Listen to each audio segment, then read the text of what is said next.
안녕하세요. 장사의 법칙입니다. 이번에는 술집, 바를 상위 1%로 올렸던 이야기를 한번 해보겠습니다. 졸업하자마자 약간의 자금을 확보해서 제가 졸업한 대학교 정문 상권에 바를 오픈했습니다. 대전 시내에 유명한 설탕수박이라는 바가 있었어요. 그래, 저 컨셉이다. 신나면 사람들이 일어서서 춤도 살짝 출 수 있고 음악 신청도 받고 저 컨셉으로 대학 정문상권에 한번 해보는 거야. 그땐 커피숍이나 바 같은 게 멋져 보였고 잘할 자신도 있었죠.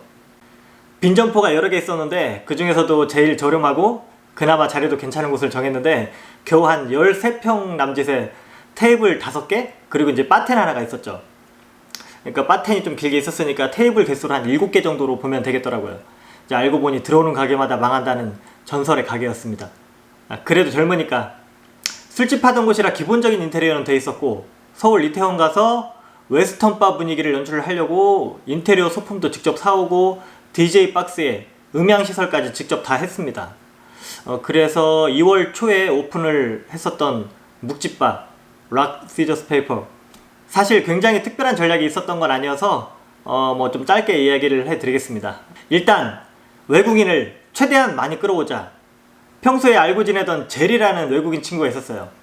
매일 놀러오라고 해서 맥주 무제한 제공해주면서 DJ 봐달라고 하고, 또 젤이 친구들도 손님으로 섭외하고, 또 동네 외국어 학원에 불쑥 찾아가서 외국인 강사들에게 콩글리시로 홍보도 하고, 또 대학 가니까 그 대학 내 외국인 교수님들에게 직접 찾아가서 홍보도 하고, 그냥 외국인들을 모을 수 있는 대로 모았습니다. 그때 거의 매일 오셨던 영문과 리차드 교수님, 정말 감사했습니다. 아무튼 7개 테이블에 5개 이상의 테이블이 외국인들로 꽉 차본 적도 있습니다. 나름대로 이국적인 풍경이 연출됐었죠. 그분들이 신청하는 음악은 거의 다 틀어줍니다. 그땐 소리바다가 있었는데 외국 노래라도 웬만한 노래는 다 있었습니다. 왜 외국인 손님들을 중점적으로 홍보했는지 이미 아셨을 테고요. 외국인 손님들이 많다 보니 자연스럽게 우리나라 손님들은 모이더라고요. 또 다른 전략은 뭐 특별한 건 아니지만 예쁜 알바를 쓰자. 알바도 제가 졸업한 대학교니까 후배들 통해서 수소문해서 굉장히 예쁜 여자 후배들로 썼었습니다. 술집인데 아침 7시에도 손님이 꽉 차본 적도 있고 퇴근을 오전 11시에 해본 적도 있습니다. 근데 이렇게 장사가 잘 됐었는데도 자꾸 더 크게 다른 일을 해보고 싶더라고요. 유튜브 방송 목적 중 하나가 이런 성격에 대한 제 반성의 의미도 굉장히 큽니다. 그리고 이제부터 말씀드리는 장사 경험담은 조금 더 장사 경험이 축적된 노하우들이 있을 텐데 먼저 이자카야 운영했던 이야기를 한번 해볼게요. 식당이나 술집 하시는 분들은 아마 참고하실 게 있을 겁니다. 아는 동생이 술집 오픈했다고 술 한잔 먹으러 오라고 하길래 가봤죠. 오픈한 지 얼마 안 된 30평 규모의 이자카야였는데 요만한 귀여운 미니 화로에 꼬치랑 고기랑 올려놓고 뭐 직접 구워 먹는 이런 시스템이고, 쟁반에 예쁜 사케잔을 여러 개 담아가면 손님이 직접 사케잔을 골라가지고 술을 드실 수도 있고 불쇼도 하고 많이 연구해놨더라고요. 그 동생이 한번 해보라고 합니다. 식자재도 거래처에서 직접 받아 쓰라고 하고 뭐 매출 대비 순익도 상당히 좋았고요. 그래서 그때 당시 대전 최고의 메카 타임월드 5개 주차장 쪽으로 갔습니다. 17평인데 보증금 1억에 월 450만원, 뭐 엄청나죠. 주방 만들고 주방 앞에 조그맣게 닷지 하나 만드니까 테이블 8개 들어가더라고요. 본점에서 잡아준 기본 컨셉과 레시피가 있었으니까 기본적으로 장사는 그럭저럭 됐는데 뭐 그럭저럭 되면 안 되잖아요. 칼질도 못하고 바쁠 땐 설거지 정도만 할 줄 아는 제가 할 수 있는 일이 뭐였을까요? 손님들에게 조금 더 친절하기? 일단 오실 때 가실 때 친절하게 인사하기였습니다.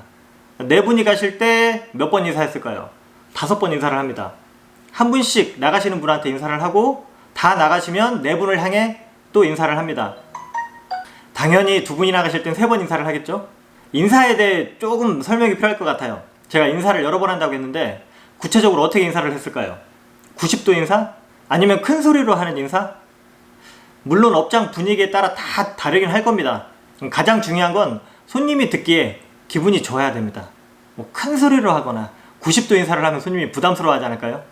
손님을 기분 좋게 하는 인사는 밝은 표정에서 나오는 밝은 목소리 인사예요. 그리고 약간의 요령은 2분 나가실 때 3번 인사를 한다고 했는데 안녕히 가세요, 안녕히 가세요, 안녕히 가세요만 3번 하는 게 아니에요. 뭐 그럴 수도 있겠지만 예를 들어 첫 번째 인사는 맛있게 드셨어요? 그럼 손님이 예 할 거 아니에요. 아, 정말요? 감사합니다. 이게 두 번째 인사가 될 수 있고요. 세 번째 인사는 나가시는 두 분한테 다음에 또 오세요. 이게 세 번째 인사가 될 수 있는 거죠. 이렇게 상황에 맞게 인사를 하면 됩니다. 이렇게 대화 형식의 인사가 가장 좋습니다. 그리고 화장실이 건물 공용이라 밖으로 나가야 되는 구조였는데 가게 유리문이 굉장히 무거워서 여자분들이 열기 힘들어 했어요. 이런 불편함들을 해소해드리고자 화장실 위치를 알려드리면서 자연스럽게 문을 직접 열어드립니다. 갔다 오실 때도 밖을 주시하고 있다가 오시면 열어드리고 굉장히 고마워 하십니다. 테이블마다 최소 한 번씩은 돌아다니면서 혹시 떨어진 반찬이 있는지 없는지 손님이 부르기 전에 먼저 챙겨드립니다. 그리고 인터넷 홍보로는 그때는 인스타나 페이스북, 유튜브가 크게 인기 있던 때는 아니어서 주로 네이버 블로그나 카페 위주로 작업을 했고요. 자, 그리고 전단지 작업을 합니다. 전단지 한 장에도 진정성이 있어야 됩니다. 그래서 아줌마를 안 쓰고 제가 직접 돌렸는데 처음에는 좀 쑥스럽습니다. 멘트도 어떻게 할까 고민되고요. 근데 몇 장 돌려보니까 손님들이 내 멘트를 만들어줍니다. 무슨 소리냐면 손님들이 담배 피울 수 있냐고 물어보십니다. 2013년도에는 작은 평수에선 담배 피우는 게 가능했거든요. 또 손님들이 저녁 타임에는 술 안 먹고 밥만 먹고 가도 되냐고 물어보는 손님들이 있었습니다. 또 전단지 들고 오면 서비스 준다는데 뭐뭐 주나요? 등등 이렇게 손님들이 물어보시는 것들로 멘트가 완성이 됩니다. 그럼 안녕하세요. 새로 오픈한 이자카야 느리나루입니다. 전단지 가져오시면 한우초밥, 차돌박이 라면, 칵테일, 사케 중 하나를 서비스로 드리고요. 저희 가게는 담배도 피우실 수 있고요. 식사만 하고 가셔도 됩니다. 오직 맛으로 승부하는 느리나루입니다. 이런 식으로 내가 하고 싶은 멘트를 하기보다는 손님들이 듣고 싶어하는 멘트를 하는 겁니다. 가게 앞에서 돌리는데 정확히는 가게에서 약 15m 전에서 손님을 맞이합니다. 왜냐하면 걸어가시는 중이라 따라가면서 말을 해야 되거든요.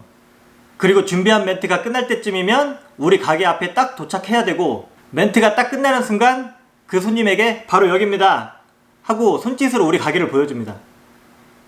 손님이 머리를 돌려서 우리 가게를 한번 쳐다보면 그때서야 제가 생각하는 전단지 한 장이 돌려진 겁니다. 가게가 굉장히 예뻤어요. 그래서 우리 가게를 한번 보여주는 게 굉장히 중요하다고 생각을 했거든요. 그렇게 하루 200장, 300장씩 돌린다고 생각해 보세요. 5시간 정도? 65kg 정도 나가던 몸무게가 2달 만에 52kg가 되는 현상을 경험하실 수 있습니다. 가끔 20살짜리 어린 애들이 전단지 주면 에잇 하고 손으로 확 치는 그런 경험도 하실 수 있고요. 중요한 건 1시간 기준으로 전단지 갖고 오시는 손님이 2팀 정도 생깁니다. 5시간 돌리면 10팀. 한 팀당 객단가 5만원 정도 잡으면 전단지로 오시는 손님이 하루에 50만원. 한 달이면 1,500. 돌릴만 하죠. 여러분이 생각하시는 기존의 전단지 돌리는 방법과는 조금 다를 겁니다. 한 5달 정도 돌리다가 힘들기도 하고 자리도 잡았다 싶어서 안 했는데 솔직히 돌리는 만큼 손님은 옵니다.